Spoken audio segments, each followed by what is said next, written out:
Hello बच्चों, quick revision में जो जेईई मींस 2021 के लिए है, आज उसमें हम लोग जो अपना चैप्टर स्टडी करेंगे उसका नाम है बाइनोमियल थ्योरम। लास्ट क्लास में हम लोगों ने पीएनसी स्टडी किया था। होप सो आप लोगों को अच्छे समझ में आ गया होगा। ठीक है, तो बाइनोमियल थ्योरम बहुत ही सिंपल सा और डायरेक्ट क्वेश्चंस यहाँ से आप लोग को देखने को मिलेगा। जेईई मींस में भी और एडवांस में भी अच्छा टॉपिक है, स्कोरिंग है, सभी बच्चे ध्यान से देखेंगे। बाइनोमियल थ्योरम्स देखो, थोड़ा बहुत आप लोगों ने पढ़ा होगा, ब्रीफ कर देता हूँ। जैसे कभी आप लोग को इस तरह की कंडीशंस मिली, देखो इसकी पावर 1 होती तो भी आप लोग ओपन कर लेते, 2 होते स्क्वायर का फॉर्मूला आता आपके पास, क्यूब का फॉर्मूला आता। बट अगर 4 पावर होती तो क्या होता, 5 पावर होती तो क्या होता, 6 पावर होती तो क्या होता। तो उन सब को सॉल्व करने के लिए हम लोग बाइनोमियल एक्सपेंशंस की नीड पड़ती है और बाइनोमियल एक्सपेंशंस को हम लोग स्टडी करते हैं। ठीक है बच्चों। अच्छा, इस जैसे ये एक्सपेंशंस है, हर एक्सपेंशंस की कोई ना कोई जनरल टर्म्स होती है। जनरल टर्म लाइक जैसे nth टर्म होती है, एपी में जैसे nth टर्म होती थी, जीपी में होती थी, n की वैल्यू पुट करते थे हम लोग, उसकी सारी टर्म्स निकाल सकते हैं। इसी तरह यहाँ पर भी एक होती है जनरल टर्म, मोस्ट इंपॉर्टेंट। देखो बाइनोमियल में जो क्वेश्चंस आएगा, ये मान के चलना 50 to 60% questions, even more than 60% questions ऐसे होंगे जिसमें जनरल टर्म्स का तो यूज होगा ही होगा, या आप मान सकते हो कि मोर देन 80% क्वेश्चंस में। तो जनरल टर्म्स अच्छे से आनी जरूरी है। जनरल टर्म ये होती है बच्चों। अच्छा, जनरल टर्म में एक छोटा सा कंफ्यूजन होता है, मैं दूर कर देता हूँ। मैं हमेशा फर्स्ट वाले को एक्स लेट करूंगा और दूसरे वाले को ए लेट करूंगा, जिससे ये कंफ्यूजन ना हो। General term r+1, r very करेगा, और जनरल टर्म होती है NCR, ये बाइनोमियल कोफिशिएंट्स है। ठीक है, पहले वाले की पावर, पहला जो भी है, x की पावर n-r, और लास्ट सेकेंड वाले की पावर r। देखो सिंपल सा कॉन्सेप्ट है, n पावर है और 2 में डिस्ट्रीब्यूट करनी है। अगर एक को r दोगे तो दूसरे के पास कितनी बचेगी, n-r। बट दोनों का सम हमेशा क्या होगा, n ही होगा। इसे हम लोग बोलते हैं बाइनोमियल कोफिशिएंट्स। यहाँ पर जो r है बेटा, वेयर r वेरी करेगा फ्रॉम 0 to n, r जो वेरी करेगा 0 to n वेरी करेगा। इससे आपने एक चीज देखी कि इसका मतलब इस एक्सपेंशन में जितनी टर्म्स होंगी, क्योंकि r की वैल्यू 0, 1, 2, 3, तो 0 भी काउंट है, टू n, तो टोटल नंबर ऑफ टर्म्स एक ज्यादा होगी। मतलब अगर ये n है तो total number of terms n+1 होगी। आप खुद भी सोचो, अगर आप स्क्वायर लेते इसे 2, तो उसमें कितनी टर्म होगी, 3 ना। और आप देखो a+b का होल स्क्वायर ओपन करके क्यूब लोगे तो एक टर्म ज्यादा होगी। चलो टर्म्स लिखते हैं। देखो r की वैल्यू अगर 0 रखोगे तो इसकी फर्स्ट टर्म आ जाएगी, मतलब NC0। ठीक है, r की वैल्यू ये 0, ये 0, ये, और यहाँ पर x की पावर n, और a की पावर 0 रखोगे कोई फर्क नहीं पड़ेगा। नेक्स्ट NC, फिर r की वैल्यू 1 रखोगे 1, x की पावर n-1, a की पावर 1, फिर NC2, x की पावर n-2, a की power 2, up to and so on. अच्छा, एक चीज ध्यान से देखो, जो पहले वाला है उसकी हाईएस्ट पावर है n, उसके बाद उसकी एक एक पावर कम होती जा रही है। जो साथ में आपके पास सेकंड टर्म है, ठीक है, उसकी एक एक पावर बढ़ती जा रही है। अच्छा, लास्ट की अगर मैं बात करूं तो लास्ट टर्म क्या होगी, r कहाँ तक जाएगा, n तक। तो लास्ट टर्म की अगर मैं बात करूंगा तो टर्म होगी NCn। अब x की पावर लास्ट वाले में 0 हो जाएगी और a की पावर क्या हो जाएगी, n। अच्छा, अगर सेकंड लास्ट टर्म लिखूं मैं इसकी, तो क्या होगा, NCn-1, x की पावर 1, और n की पावर क्या हो जाएगी, n-1। तो ये इसका एक्सपेंशन है, सभी बच्चों को आना जरूरी है। हाँ, इसमें एक छोटा सा चेंजेस आता है, अगर ये माइनस होता तो क्या होता, कुछ नहीं होगा। अब देखो, अब क्या होगा कि ये माइनस, भाई अब a की जगह क्या है, माइनस a है ना, तो ये माइनस a की पावर 2 माइनस, तो आपको पता है कि ओड पावर है तो माइनस को बाहर निकाल देती है और इवन पावर माइनस को खा जाएगी इन द सेंस ऐसा नहीं है कि भूखा है, खा जाएगी। मतलब पावर अगर इवन होती है तो आप लोग को पता है कि नेगेटिव नेगेटिव क्या हो जाता है, पॉजिटिव। तो that's why this one is NC0, x की power n minus NC1, x की पावर n-1, a की पावर n प्लस, देखो इवन है यहाँ पर, दैट्स व्हाई प्लस a की power 2, up to and so on. अच्छा, इसकी भी अगर मैं जनरल टर्म लिखूं आप लोगों के लिए, तो डायरेक्ट सिंपल सी NCR, x की पावर n-r और माइनस a की पावर r। ठीक है बच्चों, तो ये इसकी जनरल टर्म है। ठीक है, ये चीजें आप लोग को आनी चाहिए। अगर मैं बात करूं, पूरा चैप्टर इन्हीं 2 एक्सपेंशंस पर डिपेंड करता है, यहीं से हम लोग कुछ कुछ निकालते हैं। ठीक है, पहले ही बता देता हूं बच्चों, इन्हें हम लोग बोलते हैं बाइनोमियल कोफिशिएंट। क्या बोलते हैं इन्हें, बाइनोमियल कोफिशिएंट, NCR। ये हम लोगों ने लास्ट क्लास में पढ़ा था कि व्हाट इज NCR। ठीक है, अब ये देखते हैं कि इसमें हमें निकालने क्या क्या होता है, कौन कौन से कॉन्सेप्ट हैं। मैं अभी छोटी छोटी चीजें पहले एक बार ब्रीफ कर देता हूँ कि इसमें देखो, यहाँ पर ना टाइप ऑफ क्वेश्चंस की बात करेंगे हम लोग। मीन्स अगर आप कहो कि सर फॉर्मूले बहुत ज़्यादा, ऐसा कुछ नहीं है, फॉर्मूले बहुत ही लिमिटेड है, बट टाइप ऑफ क्वेश्चंस बहुत है। तो टाइप ऑफ क्वेश्चंस की बात करेंगे, किस किस टाइप के क्वेश्चंस यहाँ से आते हैं। ठीक है बच्चों, डन, हटा दूंगे से। अब देखो, इसमें जो टाइप में आएंगे, टाइप ऑफ क्वेश्चंस की अगर मैं बात करूंगा तो उसमें टाइप कह लो, रिजल्ट कह लो, टाइप 1 में बहुत ही सिंपल से क्वेश्चन से स्टार्ट करेंगे हम लोग। टाइप 1 में, टाइप 1 में बेटा यहाँ पर समटाइम कोफिशिएंट मांगेगा किसी भी टर्म्स की, या टर्म सेलेक्ट कर लेगा, ठीक है, टाइप 1 में, ठीक है। अगर मैंने आपको कोई एक्सपेंशन दिया x+2x³, ठीक है, की पावर 10, और इसमें मैंने आपसे मांगा, ये ध्यान रखना कि 7th टर्म चाहिए। अब आपको पता है कि यहाँ पर हम लोग ऐसे लिखते हैं r+1, तो अगर 7th टर्म चाहिए तो r की वैल्यू क्या लोगे, 6 लोगे, ठीक है, बिकॉज हम 0 से स्टार्ट करें। मीन्स r अगर 0 है तो फर्स्ट टर्म है, 1 है तो सेकंड है, 2 है तो थर्ड है। अगर r की वैल्यू में 8 लूँ तो टर्म कौन सी होगी, वो 9th टर्म होगी। अगर r की वैल्यू में 20 लूँ तो टर्म कौन सी होगी, 21th।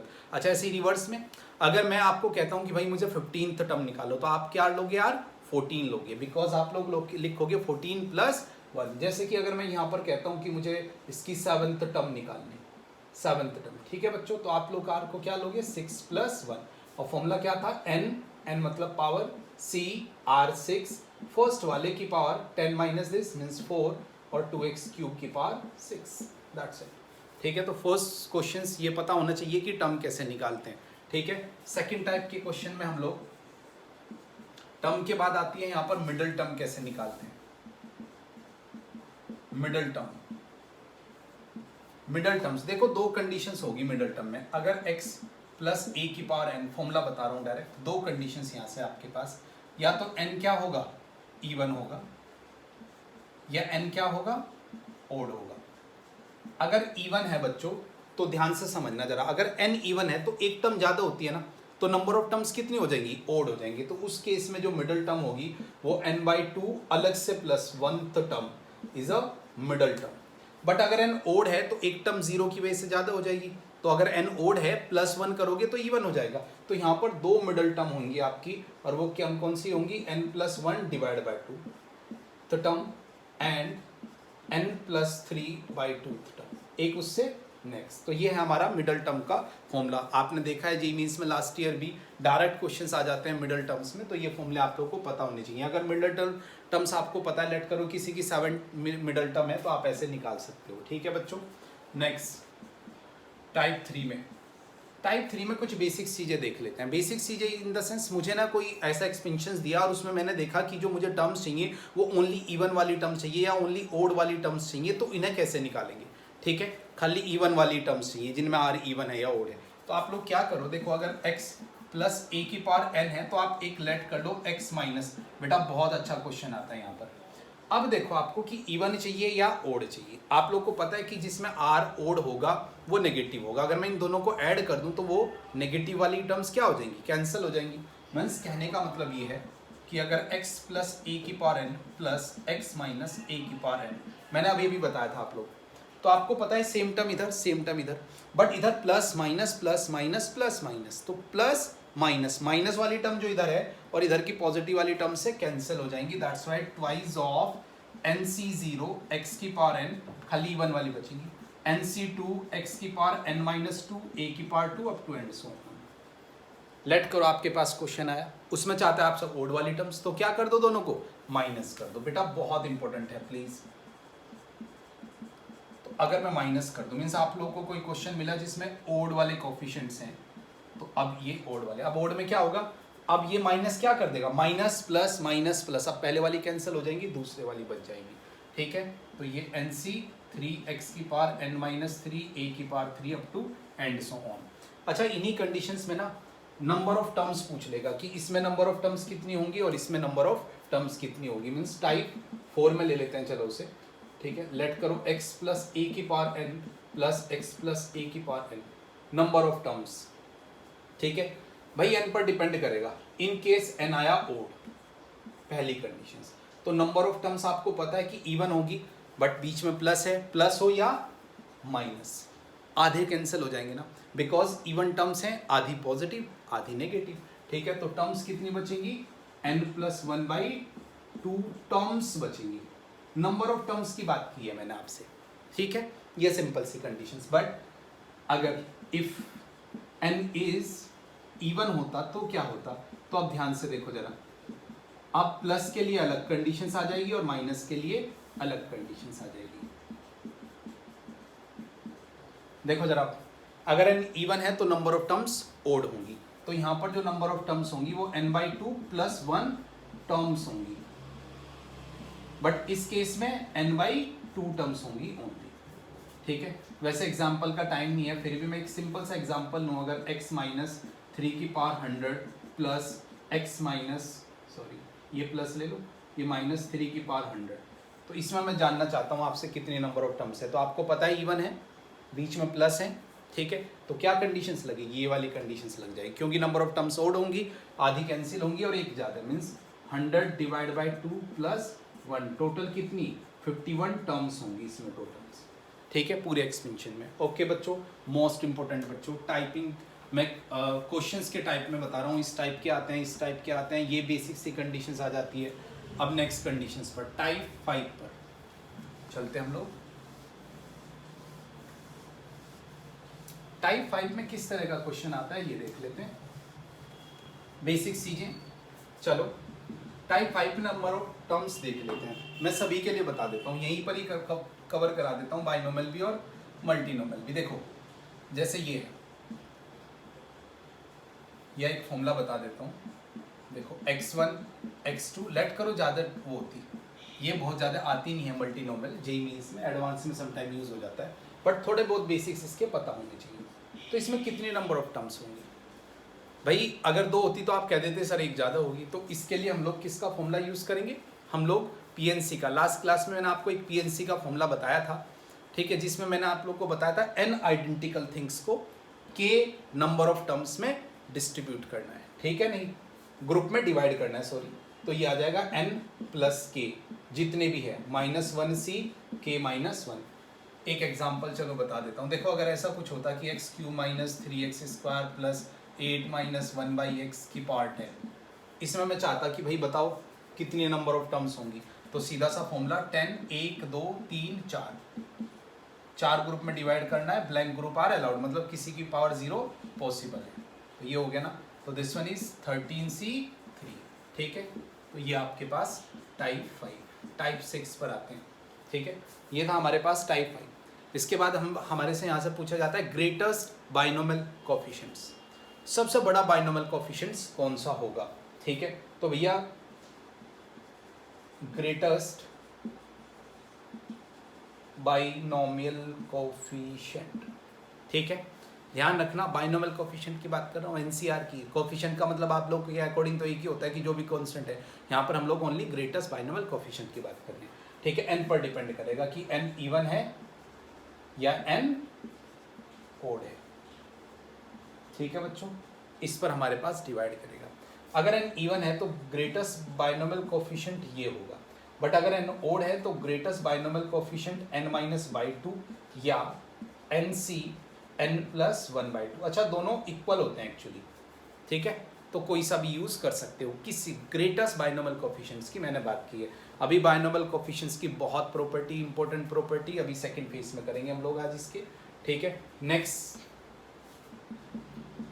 भाई सबसे इंपॉर्टेंट क्वेश्चन आता है डिविजिबल वाला, डिविजिबल या रिमाइंडर बेस्ड क्वेश्चन, सबसे इंपॉर्टेंट। किसी भी टर्म्स को डिवाइड करने के लिए कहेगा कि वो इससे डिवाइड है तो उसके बाद रिमाइंडर क्या बचता है, या डिविजिबल है या नहीं है। देखो फॉर्मूला कुछ नहीं है, कॉन्सेप्ट कुछ नहीं है, फिर भी बता देता हूँ। देखो ऐसा होता है कि जब भी हम लोग किसी को डिवाइड करने के बाद कहते हैं कि ये डिविजिबल है या नहीं, मल्टीपल है या नहीं, 10 से डिविजिबल होने के बाद क्या बचेगा, तो इन सब तरह के क्वेश्चंस को हम लोग कुछ इस तरह करते हैं, ठीक है। जैसे कि मैंने कोई भी एग्जांपल ले लेते हैं हम लोग, लाइक 3 की पावर 37, मैं कहता हूँ कि 80 से डिवाइड करने के बाद रिमाइंडर क्या बचेगा आफ्टर डिविजिबल बाई 80। तो हम लोग क्या करते हैं कि जिसको भी हम लोग चेक कर रहे हैं ना, उसे कहीं ना कहीं 80 के आसपास +1 या -1 किसी भी तरह हम लोग को इसे क्या करना पड़ेगा, मैक्सिमम केस में कि +1 या -1 के आसपास कहीं ना कहीं ब्रेक करना पड़ेगा, चाहे ये इसका मल्टीपल हो। ये भी बात ध्यान रखना, समटाइम बच्चे क्या सोचते हैं ओनली पावर में, जरूरी नहीं, मल्टीपल भी हो सकता है, ठीक है, या तो इसका मल्टीपल बन जाएगी या फिर इससे कंप्लीटली डिवाइड। तो क्या इसमें 80 +1 -1 का भी आएगा? आपको पता है कि 80 +1 आता है 3 की पावर में, तो हम लोग, बट उसके लिए आप लोग को पता है ऐसे लिखना पड़ेगा, क्योंकि 4 पावर होती है वो। इसे मैं ऐसे लिख सकता हूँ 4 की पावर 9 × 3, दिस वन इज 81 की पावर 9 × 3, तो इसे मैं ऐसे लिख सकता हूँ 80 + 1 की पावर 9 और 3।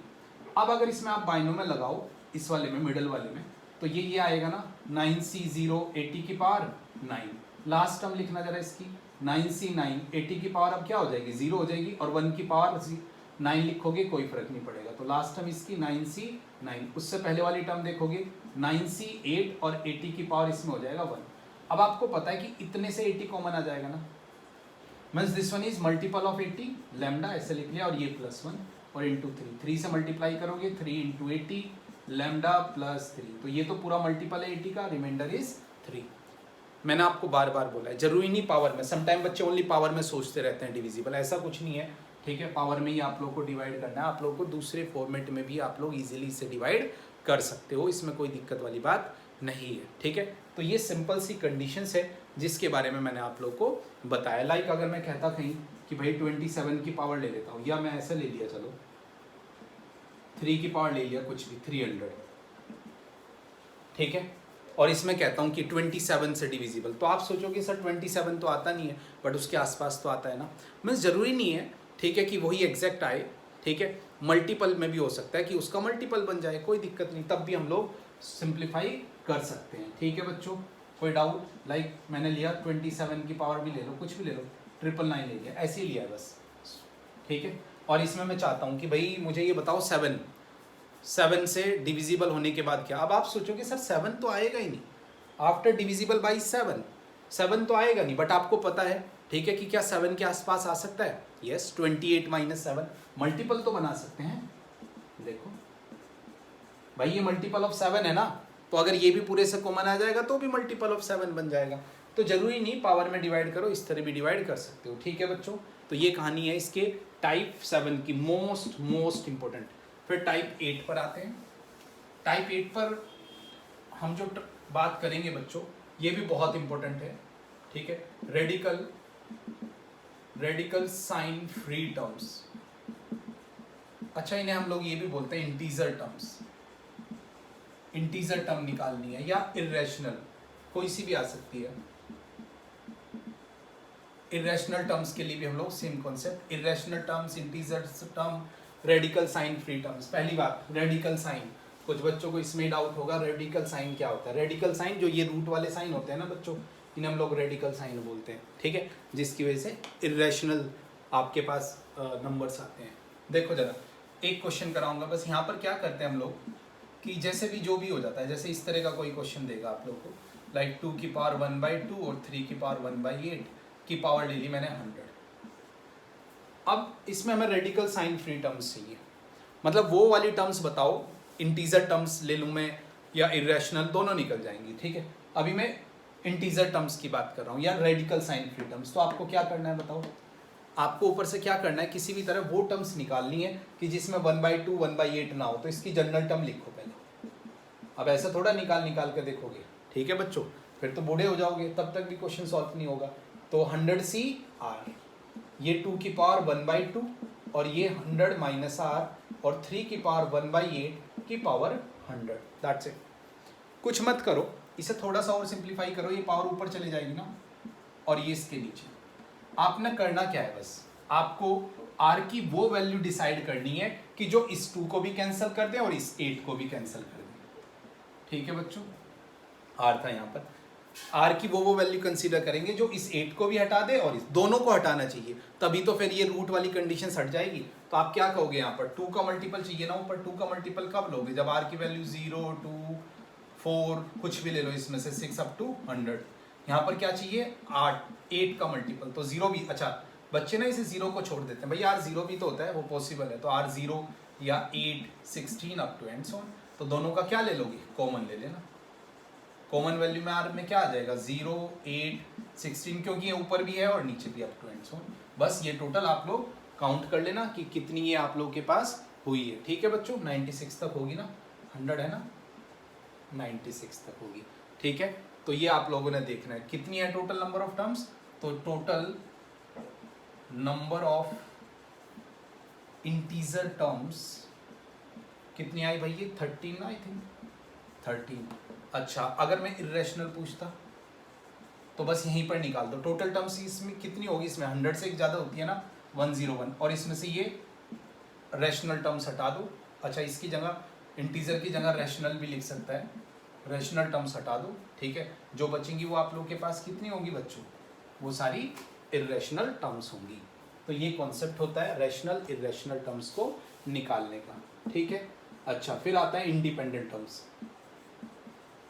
इंडिपेंडेंट टर्म्स या कोफिशिएंट ऑफ एनी टर्म्स या वेरिएबल, कुछ भी आ सकते हैं। मतलब समटाइम आपको इस तरह क्वेश्चन मिलते हैं x प्लस एक्स, या इसे लिख लो -1/2 2 -1/x की पावर कोई भी ले लो, लेट कर लो मैंने 12 ली, ठीक है बच्चों। मैंने ली यहाँ पर पावर कितनी 12, ठीक है। अब मैं चाहता हूँ इसमें इंडिपेंडेंट टर्म्स मांग लेगा। समटाइम आपको कहेगा वो टर्म बताओ जिसमें x का कोफिशिएंट 7 हो, 8 हो, 9 हो, कुछ भी लेट कर सकता है। तो कुछ नहीं, जनरल टर्म लिखो इसकी दोबारा, 12CR 2x² की पावर 12 - r -1 की पावर r। बस क्या करो, x को सेपरेट कर लो पहले, उसकी जो पावर मांगे वो रख के r की वैल्यू निकाल सकते हैं हम लोग। x को सेपरेट करना है तो कांस्टेंट वगैरह सब कुछ एक साइड ले आते हैं हम लोग, और देखो x की पावर यहाँ से कितना आएगा, 2 मल्टीप्लाई होगा ना बच्चों, 2 मल्टीप्लाई होगा 24 - 2r, और एक माइनस आ रही है तो ये 24 - 3r, बस सब कुछ इस पर है। अब बताओ क्या चाहिए आपको। आपको कोई कहता है कि भैया मुझे ना इसकी वो वाली टर्म चाहिए जिसमें x की पावर 6 है, तो इसे 6 रख दो, हो या ना हो मुझे नहीं पता अभी इस वाले केस की बात। मैं बोलूँ कि भाई इसमें 8 पावर वाला चाहिए, या मैं जैसे चाहता हूँ को इंडिपेंडेंट टर्म्स। इंडिपेंडेंट में क्या होता है कि वेरिएबल होना नहीं चाहिए, इंडिपेंडेंट की जगह मैं कांस्टेंट टर्म भी बोल सकता हूँ। इंडिपेंडेंट टर्म्स या कांस्टेंट टर्म वो टर्म्स जो किसी जिसमें कोई वेरिएबल इंक्लूड ना हो, इसका मतलब इस वेरिएबल का हटना जरूरी है, तो पावर का क्या होना जरूरी है, 0 होना जरूरी है। तो यहाँ से r की वैल्यू क्या आ गई 8, मतलब अगर r की वैल्यू 8 लोगे मतलब कौन सी टर्म होगी, वो 7th टर्म इसकी इंडिपेंडेंट टर्म्स होगी। मैंने बताया था ना कि r से एक बढ़ा दिया करो अगर टर्म्स की बात करें, तो r को अगर 8 रखोगे तो वो टर्म आएगी जिसमें इंडिपेंडेंट टर्म्स होगी, कोई भी वेरिएबल नहीं होगा, ठीक है भाई बच्चों, डन। अब नेक्स्ट टाइप पर चलते हैं। देखो यहाँ पर टाइप बहुत हैं, बहुत सारे टाइप के क्वेश्चंस हमें देखने को मिलते हैं, तो अभी उनकी बात करेंगे। अब सब थोड़ा सा और आगे बढ़ते हैं हम लोग, पहले छोटे छोटे बेसिक्स कॉन्सेप्ट पर। फिर यहाँ पर एक ग्रेटेस्ट टर्म आती है, ठीक है, न्यूमेरिकली ग्रेटेस्ट टर्म, बट ये ग्रेटेस्ट टर्म x की वैल्यू गिवन होगी कभी निकालेंगे हम लोग, ठीक है। ग्रेटेस्ट टर्म देखो, अगर x प्लस a की पावर n, यहाँ पर ना x गिवन होगा, किसी पर्टिकुलर वैल्यू पर पूछेगा, ऐसे नहीं कि कहीं पर भी आप निकाल सकते हो। तो ग्रेटेस्ट टर्म के लिए आप लोग डायरेक्ट जो हम लोग कंडीशंस लगाएंगे तो वो ये होगी n - r + 1/r a/x। अच्छा मैं इस a/x की कहानी बता देता हूँ। ये हमेशा सेकंड वाला टर्म्स है, ये सेकंड वाली टर्म है और ये फर्स्ट वाली, कभी आगे पीछे, मतलब समटाइम ऐसा होता है 3 - x दे दिया, बट जो फॉर्मूला लिखा गया है वो पहले वाले को x और दूसरे वाले को a लेट करके बना है फॉर्मूला। तो डायरेक्ट इससे हम लोग क्या फाइंड करेंगे बच्चों, फाइंड r, यहाँ से r आ जाएगा, बिकॉज ये भी गिवन होगा, x की वैल्यू भी गिवन होगी, n भी गिवन है, जस्ट क्या चीज निकालनी यहाँ से r, जो भी r होगा उसी से हम लोग इसकी ग्रेटेस्ट टर्म निकाल सकते हैं दिस कंडीशंस की, ठीक है बच्चों। नेक्स्ट कंडीशंस पर चलते हैं। ग्रेटेस्ट टर्म के बाद सबसे इंपॉर्टेंट जो कंडीशंस आती है बच्चों यहाँ पर, वो आती है प्रॉपर्टीज ऑफ बाइनोमियल कोफिशिएंट्स। भाई मोस्ट इंपॉर्टेंट है, मजेदार है, पता होना चाहिए, इसे हटा रहा हूँ मैं अभी।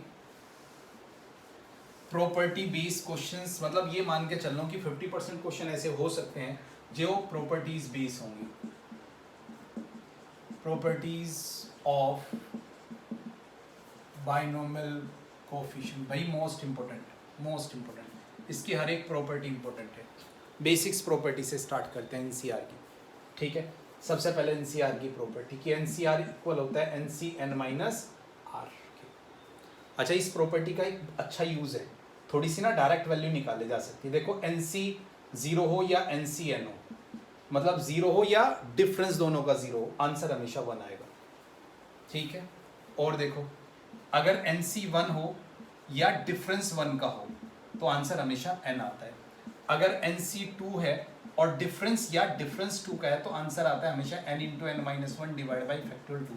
एग्जाम्पल देख लो, अगर मैं आपको कहता 20C2 है भाई वैसे तो आप लोग वो फॉर्मूला लगाते factorial n upon factorial n minus r into factorial r वाला, लेंथी हो जाती है ना, इसे 2 बार ओपन कर दो n और उसमें से एक कम करके और डिवाइड बाई फैक्टोरियल 2, ये ज़्यादा इजी है ना। देखो NC3 तो NC n-3 इक्वल, और इसका आंसर क्या होगा n into n-1 into n-2 divide by factorial 3, या NC4 NC n-4, ठीक है, नीचे 4 हो या डिफरेंस 4 हो तो इसे 4 बार ओपन कर दीजिए आप लाइक दिस, ठीक है। मीन्स कहीं आप लोग को मिला, अगर लेट करो आप लोग को मिला 30C 27, 3 का डिफरेंस है ना, ठीक है, तो आप 30 into 29 into 28 divide by factorial 3, ठीक है। तो ये पहली प्रॉपर्टी है NCR की। नेक्स्ट प्रॉपर्टी, सेकंड प्रॉपर्टी, देखो NCX और NC, ये NCRT की बहुत इजी सी प्रॉपर्टी, ये इक्वल होगा इफ या तो x और y दोनों इक्वल हो जाएं डायरेक्ट, या फिर जो n है ऊपर वाला वो नीचे वाले दोनों के सम के इक्वल हो जाए, ये सिंपल सी प्रॉपर्टी। फिर प्रॉपर्टी नंबर 4 पर चलते हैं हम लोग। अच्छा, NCR की बहुत इंपॉर्टेंट प्रॉपर्टी है कि आप इनसे बाहर ले सकते हो NR, तो अंदर क्या हो जाएगा n-1 CR-1, आप और बाहर लेना चाहो और ले लो, ये लो, इसे भी बाहर लेना चाहते हो n-R R-1, अब एक एक कम हो जाएगा, ऊपर भी और नीचे भी, ये भी इंपॉर्टेंट प्रॉपर्टी है। इसके बाद आपको एक प्रॉपर्टी हम लोगों ने पहले ये पढ़ाई थी कि भाई NCR प्लस NCR-1, देखो अगर एक का डिफरेंस है तो ऊपर सेम है तो ये दोनों ऐड हो जाते हैं, जो बड़े वाला है उसे हम लोग कंसीडर करेंगे और ऊपर एक ऐड हो जाएगा n+1 CR। इस पर क्वेश्चन आता है, अच्छा क्वेश्चन आता था जो हम लोगों ने देखा था, समीशन वाला क्वेश्चन आता है इस तरह, उसमें ना एक का डिफरेंस होगा ऊपर सेम होगा, वो ऐड होते जाते जाते जाते ना 4-5 टर्म्स देगा या ज़्यादा भी हो सकती है, ऐड होके एक सिंगल टर्म कन्वर्ट हो जाएगा, ठीक है। प्रॉपर्टी नंबर फिर NCR डिवाइड बाई, ये बहुत इंपॉर्टेंट प्रॉपर्टी है। कुछ बच्चों का था कि कैलकुलेशंस, देखो समटाइम कैलकुलेशन में इस तरह की चीज़ें, जब भी आप लोगों को इस तरह की रेशो के क्वेश्चन आते हैं तो अगर ये रेशो है तो इसे आप लोग डायरेक्ट लिख सकते हो n-R+1 डिवाइड बाई R। तो ये सिंपल सी कंडीशंस है, इंपॉर्टेंट है बच्चों ये ना। अच्छा, इसमें बस ये ध्यान रखना कि ऊपर R है तो नीचे एक माइनस, मीन्स अगर ये R+1 होता, ये R होता, तो अब इस R की जगह क्या लेते, R+1। लेट करो ये R+2 है, ये R+1 है, तो फिर R की वैल्यू क्या हो जाती है, R+2। इसका ध्यान रखना जरूरी है, मीन्स इसे अप्लाई करना अच्छे से आना जरूरी है। तो प्रॉपर्टी नंबर 5 डन। फिर नेक्स्ट प्रॉपर्टी पर चलते हैं, ये बेसिक्स प्रॉपर्टी थी। प्रॉपर्टी नंबर 6, अब भाई सम वाली प्रॉपर्टी आती है, बाइनोमियल कोएफिशिएंट। देखो जो ये होते हैं ना, ये बाइनोमियल कोएफिशिएंट है, ठीक है, मैं लिख भी देता हूँ। देखो जैसे NCR है ना, इसे CR भी लिख सकते हैं, इसे समटाइम NR ऐसे भी लिख देते हैं, तो इसे लिखने के बहुत सारे तरीके हैं, ठीक है। तो वही है ये, तो इनका अगर सभी का सम चाहिए आप लोग को तो डायरेक्ट 2 की पावर है, अगर इसमें प्लस माइनस आ जाए अप टू एंड सोन तो इसका सम 0, अगर इसमें खाली इवन वाले या ओड वाले अलग अलग आ जाएं, लेट करो आपको ओड मिले अलग अलग या इवन अलग अलग मिले 0 C2 अप टू दिस, तो इनकी वैल्यू होती है 2n-1। पहली ये बेसिक्स प्रॉपर्टी। फिर इसमें जो प्रॉपर्टी आती है बच्चों वो स्क्वायर वाली प्रॉपर्टी आती है। स्क्वायर वाली प्रॉपर्टी कौन सी होती है ये देख लेते हैं। स्क्वायर में C0 का स्क्वायर, C1 का स्क्वायर अप टू Cn का स्क्वायर, ये आप लोगों से पूछेगा, ठीक है, कि भाई इनकी क्या क्या प्रॉपर्टी है और इसका क्या क्या फॉर्मूला है। सिंपल सी वाली कंडीशंस आप लोगों से पूछ सकता है, तो इसमें आप लोग को कोई दिक्कत नहीं होना चाहिए, ये 2nCn, ठीक है। फिर इसमें प्लस माइनस वाली प्रॉपर्टी आती है, ठीक है, स्क्वायर वाली property, plus minus this one is 2। अब स्क्वायर, देखो यहाँ से ना दो कंडीशंस आएगी, n पर डिपेंड करेगा कि n इवन है या ओड है। अगर n है ओड तो आंसर डायरेक्ट 0, और n अगर इवन है तो कंडीशंस क्या हो जाएगी, NCn/2, इधर लगाओ -1 पहले, -1, ठीक है, इसकी पावर जरूर लगानी है आप लोगों ने, ठीक है, -1 की पावर n/2 और ये NCn/2, ये सिंपल सी कंडीशंस आ जाएगी इसमें, अगर आप लोगों के पास ये कंडीशंस मिलती है तो n, ठीक है, ओड और इवन की कंडीशंस, ठीक है बच्चों। फिर इसके बाद ये वाली प्रॉपर्टी आपको देखने को मिल जाती है, समटाइम दो का प्रोडक्ट। प्रूफ मैंने आप लोगों को पहले भी कराया, तो ये डायरेक्ट 2nCn-1। अच्छा, इसकी जगह एक का डिफरेंस है, अगर r का डिफरेंस होता, लेट करो, ठीक है, ये देखो अब r का डिफरेंस हो गया ना पहले और इसमें, तो उसमें क्या आ जाएगा, यहाँ पर बस n-r, मतलब अगर 1 का डिफरेंस है तो इसकी वैल्यू 1, 2 का डिफरेंस है तो 2, 3 का डिफरेंस है तो 3। ये देखो, तो ये प्रॉपर्टी हमारी स्क्वायर बेस प्रॉपर्टीज हैं जो आप लोगों को आनी जरूरी है। ठीक है भाई बच्चों, डन। अच्छा, प्रॉपर्टी नंबर 8 की तरफ बढ़ते हैं हम लोग। अच्छा, मैं पहले इसे हटा देता हूँ, थोड़ा स्पेस चाहिए मेरे को। कुछ एडवांस प्रॉपर्टीज देखते हैं इसकी।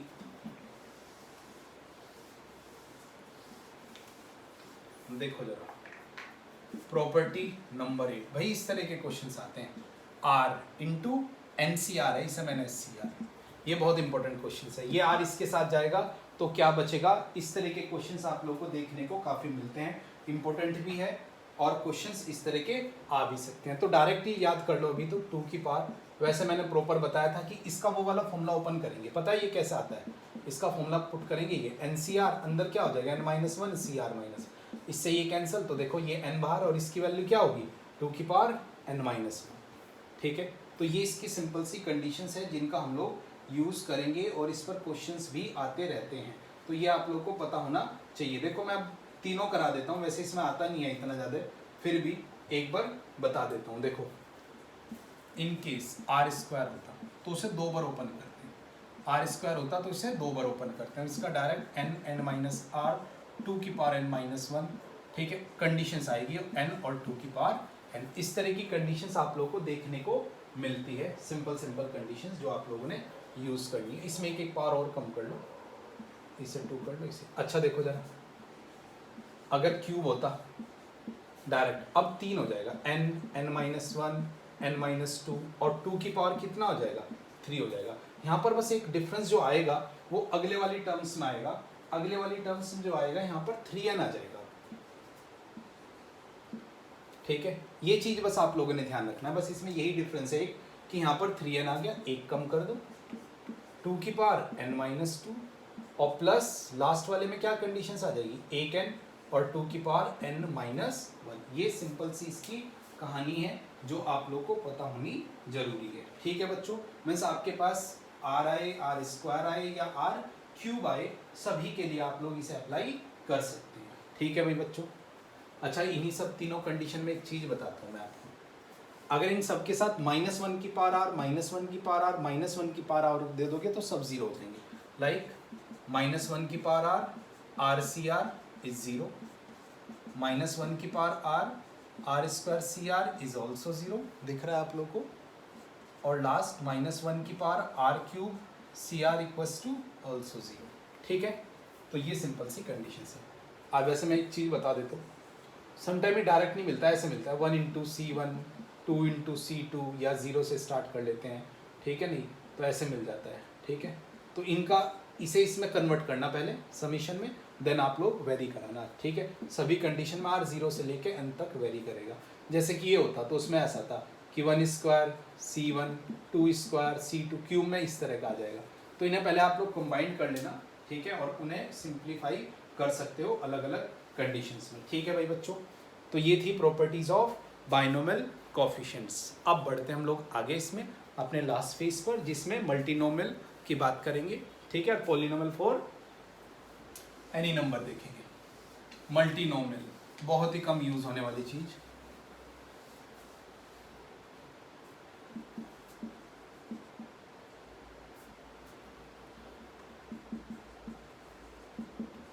मल्टीनोमियल की बात करेंगे। मल्टीनोमियल मतलब लाइक दिस, इस तरह होता।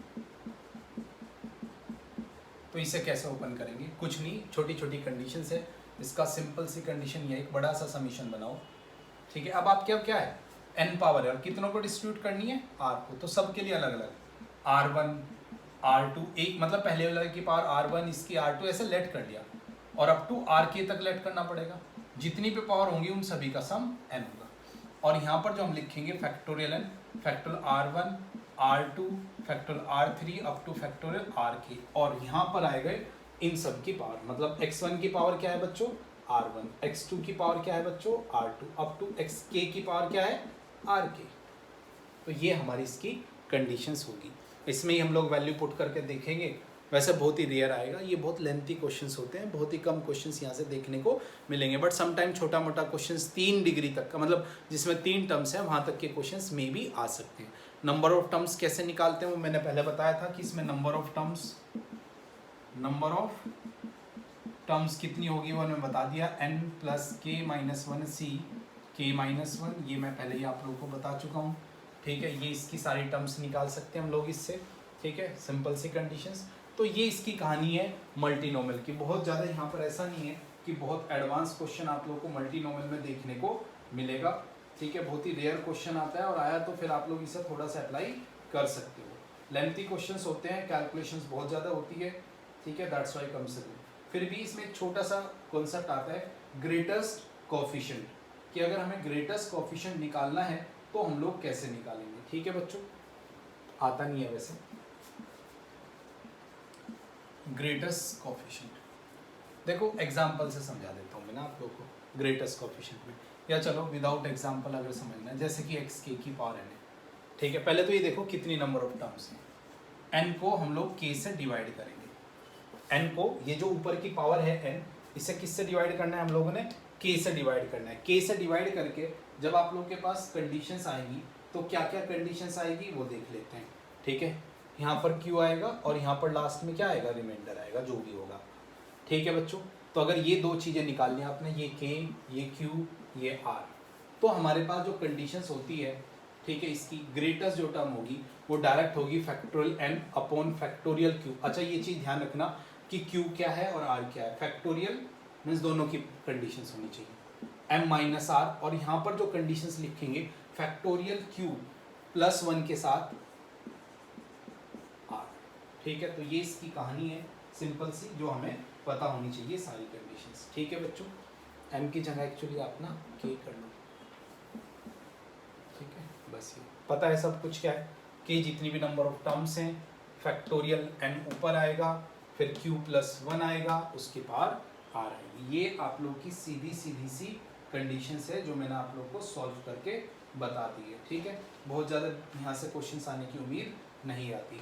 लास्ट चलते हैं बेटा, बाइनोमियल फॉर एनी इंडेक्स, मतलब किसी के लिए भी इंडेक्स अगर निकालनी है बाइनोमियल की तो उसकी बात करते हैं।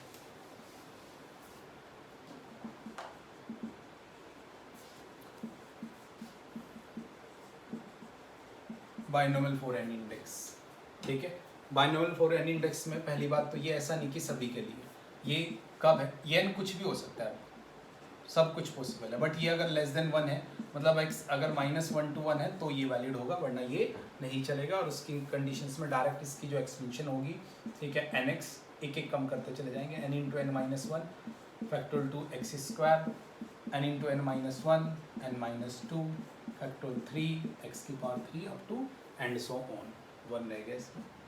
ठीक है, तो ये हमारी सिंपल सी कंडीशंस होती है, 1 plus nx plus n into n minus 1, एक एक कम करते जाएंगे और डिवाइड बाई फैक्टोरियल से डिवाइड करते जाते हैं। ऐसा नहीं है कि यहाँ से भी अच्छा क्वेश्चन आता है, बहुत ही कम क्वेश्चंस आते हैं, बट जैसे कि कहीं पर आपको रैशनल पावर मिल गई, 1/2 मिल गया, 3/2 मिल गया, माइनस में मिल गया, प्लस में मिल गया, तो उन सब जगह पर आप लोग इसका यूज़ कर सकते हो। ठीक है बच्चों, आगे इन्फिनिटी तक। तो ये जैसे कि 1 माइनस एक्स की पावर माइनस 1, इसके लिए ये वैलिड है। आप अगर इसे सिंप्लीफाई करके देखोगे, ठीक है, तो फर्स्ट वन, अब देखो n की वैल्यू क्या है -1 और x की वैल्यू क्या है -x, तो माइनस माइनस प्लस। नेक्स्ट वाले में जब आप लोग पुट करोगे तो इसे अगर सिंप्लीफाई करके देखोगे तो नीचे से ये कैंसिल हो गया, x square up to and so on. ठीक है, अगर इसमें ये होता तो ये plus minus plus minus plus minus. ठीक है, इसी तरह 1 माइनस एक्स की पावर, कंडीशंस आती चले जाएंगी आप लोग के पास, -2 आ गया, ठीक है, तो भी -2 में वैसे इसका डिफरेंशिएशन करोगे ऊपर वाले का तो भी सेम आ जाएगा, लाइक दिस।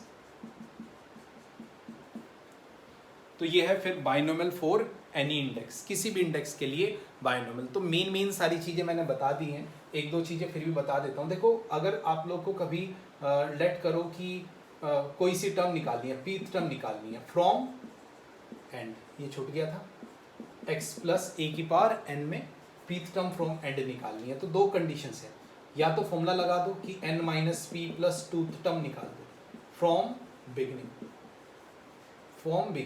ठीक है, या फिर आप लोग एक क्या करो कि दोनों को इंटरचेंज कर दो, a को पहले लिख दो x4, अब जो भी टर्म होगी ना स्टार्टिंग से, पीथ टर्म जो होगी, ठीक है, जो भी इसकी पीथ टर्म होगी वो एंड से कहलाएगी, समझ रहे हो। मीन्स अगर पीछे से कोई टर्म निकालनी है तो दोनों को इंटरचेंज कर दो, बस प्लस माइनस का ध्यान रखना। तो अब जो भी टर्म्स आएगी वो सारी एंड से काउंट हो जाएंगी। या फिर फॉर्मूला लिख लो n minus P plus tooth term from and. तो ये कहानी थी बाइनोमियल थ्योरम की बच्चों। अच्छा क्वेश्चंस आता है, इजी क्वेश्चंस आता है, हल किसी कैलकुलेशंस होती है, बढ़िया से पढ़ के जाओगे तो क्वेश्चंस डेफिनेटली होगा आप लोगों से। ठीक है बच्चों, प्लीज़ रिवाइज करना, क्वेश्चंस प्रैक्टिस करना। ओके, नेक्स्ट क्लास में मिलेंगे। एंड प्लीज़ बच्चों, वीडियो पसंद आती है लाइक किया करो, कमेंट किया करो और चैनल को सब्सक्राइब जरूर किया करो। और जो भी आसपास के बच्चे हैं आप लोग को, उन्हें भी फॉरवर्ड करो जिससे उनका भी फ़ायदा हो। ठीक है बच्चों, ओके, बाय बाय।